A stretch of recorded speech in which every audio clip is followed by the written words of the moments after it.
Hello மக்களே, நான் உங்கள் செல்வி. இப்போ தான் நம்ம வீடியோ ஃபஸ்ட் டைம் பார்க்குறீங்கன்னா மறக்காமல் சப்ஸ்கிரைப் பண்ணிக்கோங்க. பக்கத்தில் இருக்கிற பெல் பட்டனையும் கிளிக் பண்ணிவிட்டு ஆளுங்கிற சிம்பிளையும் டச் பண்ணி வச்சுக்கிட்டீங்க அப்படின்னா நம்ம போடுற வீடியோஸ் எல்லாமே உடனே உங்களுக்கு வரும். இன்றைக்கி நம்ம என்ன வீடியோ பார்க்க போகிறோம் அப்படின்னா என்னோடய தோட்டத்தை தான் நான் உங்களுக்கு காட்ட போகிறேன். தோட்டம் வந்து வீட்டிலேருந்து கொஞ்சம் தூரம் தள்ளி பின்னாடி தான் இருக்குது இந்த தோட்டம். தோட்டத்துக்கு தண்ணி வந்து மோட்டரோ போரோலாம் கிடையாது. இங்கே வீட்டுக்கு வரக்கூடிய பஞ்சாயத்து தண்ணி தான் டியூப் மூலமாக தோட்டத்துக்கு கொண்டு போகணும்.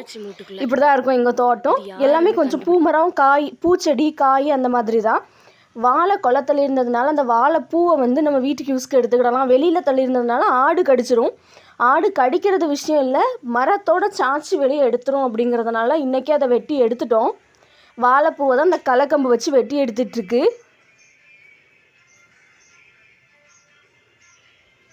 கொஞ்சம் கீரை, பூச்செடி எதுவுமே இப்போதைக்கு பூக்கிற சீசன் இல்லை. நான் போகிறதுக்கு முன்னாடி அம்மா கனாமரத்தை பறிச்சிட்டாங்க.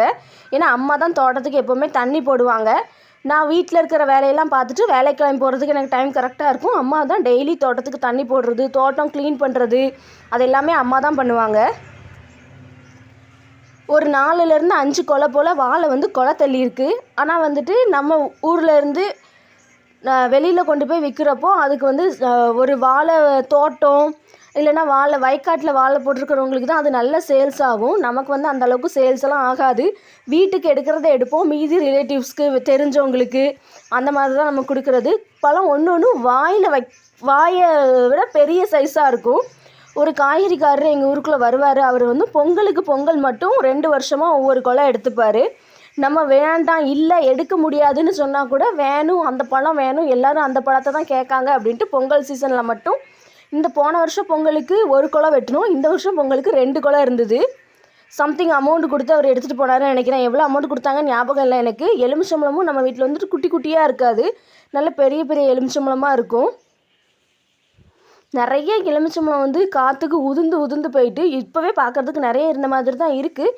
ஆனால் நிறைய உதிர்ந்துட்டு, இது வந்துட்டு அம்மாவுக்கு சுகர் இருக்கிறதுனால நிறைய வந்துட்டு மூலிகை செடியாக தான் நட்டு வச்சுருப்பாங்க. இது வந்துட்டு சங்குப்பூவு.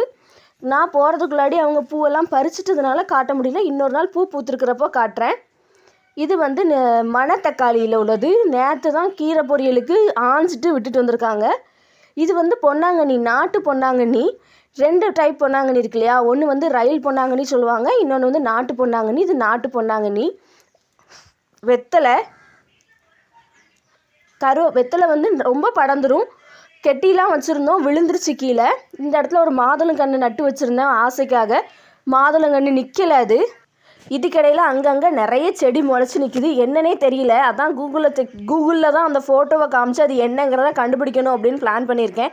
அடிக்கடி தோட்டத்துக்கு போக மாட்டேன், எப்போவா தான் போவேன். இந்த மரம் நட்டு வச்சு 5 வருஷத்துக்கு மேலே ஆச்சு மக்களே. இது எப்போ காய்க்குன்னே எனக்கு தெரியல. உங்கள் யார் வீட்லையாவது மாமரம் இருந்து எத்தனை வருஷத்தில் காய்ச்சுது அப்படிங்கிறத எனக்கு கமெண்ட்ஸில் சொல்லுங்கள். இது வந்து செடியாக வைக்கல நம்ம வீட்டில். மாம்பழம் சாப்பிட்டுட்டு அந்த கொட்டையை வச்சு தான் இந்த மரம் வச்சது. 2மே வந்து அப்படி வச்சது தான். சும்மா தோட்டத்தில் தூக்கி போட்டதில் அந்த மரம் முளைச்சது. இது வந்துட்டு பெரிய மரமாக நிற்கிறது கொஞ்சம் ப்ராசஸ் பண்ணி வளர வச்சது தான். நம்ம சாப்பிட்டது தான் வச்சது. தூதுவாழை. இது வந்துட்டு ஓமவல்லி. இந்த ஓமவல்லி வந்துட்டு சும்மா கஷாயம் வைக்கிறதுக்கு, டீ சும்மா இதை மட்டும் கொதிக்க வச்சு டீ மாதிரி குடிப்பாங்க. இந்த நல்ல பழக்கம்லாம் எனக்கு கிடையாது, எங்கள் அம்மா மட்டும்தான் அதெல்லாம் சாப்பிடுவாங்க. வேப்ப மரம், எங்கே வேப்ப மரம் முளைச்சாலும் பிடுங்கி போட்டுருவேன். இது ஒன்று மட்டும் இந்த மழை சீசனில் கொஞ்சம் காய்ச்சல், சளி, ஜலதோஷம்னு வந்ததுனால இந்த ஒரு மரத்தை மட்டும் வச்சேன். இது வந்துட்டு போன சீசனில் மாம்பழம் சாப்பிட்டுட்டு போட்டது. இது வந்துட்டு ஒரு குட்டி மல்லி செடி. மல்லி அந்த பக்கம் பூக்கலை. எங்கள் வீட்டில் நிறைய பூச்செடி பூக்க மாட்டேங்குது. ஏன் எதுக்குன்னே எனக்கு தெரியல. யார் வீட்லையாவது பூச்செடி இந்த மாதிரி பூக்காமல் இருந்து பூக்கிறதுக்கு என்ன ட்ரிக்ஸ் பண்ணீங்க அப்படிங்கிறத எனக்கு கமெண்ட்ஸில் சொல்லுங்கள். தெரிஞ்சுக்கிட்டால் நானும் என் செடியை பூக்க வச்சுருவேன்ல. இது வந்துட்டு கத்திரிக்காவா சுண்டு வத்தலாங்கிறது தெரியல. ஒரு 4 வருஷத்துக்கு முன்னாடி தோட்டத்தில் வந்து சுண்டு வத்த காடு மாதிரி இருந்துச்சு. நான் தான் அதெல்லாம் வெட்டி க்ளீன் பண்ணிவிட்டு சுண்டு வத்தலே வைக்கக்கூடாது அப்படின்னு வச்சுருந்தேன். இந்த இடத்துல தான் பொங்கலுக்கு மஞ்சள் போட்டு மஞ்சள் எடுத்தோம். இப்போ அதில் வந்து ஒரு நாட்டு ரோஸும் சப்போட்டாவும் இருக்குது. புதினா வந்துட்டு நம்ம வாங்கினதை குச்சி நட்டு வச்சது தான். இதெல்லாம் அம்மாவோட வேலை தான். இப்போவும் ஒரு டம்ளர் நிறைய வச்சுருக்காங்க, 2வது கொண்டு போய் நடுவாங்க.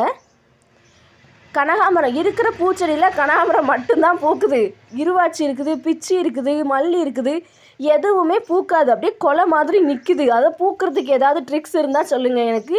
அதை வச்சு நானும் அதை யூஸ் பண்ணிப்பேன். எல்லாமே வந்துட்டு கற்பூரவள்ளி மரம் தான். ஒன்று மட்டும்தான் நாட்டு வாழை நிற்கிது. அந்த நாட்டு வாழை இன்னும் கொலை போடலை. மீதி எல்லாமே கொலை தள்ளி அந்த இதெல்லாம் பார்த்தீங்களா, அப்போலாம் இப்போவே எவ்வளோ பெருசு இருக்குன்னு இன்னும் கொஞ்சம் போட்டு தான் கட் பண்ணுவோம்.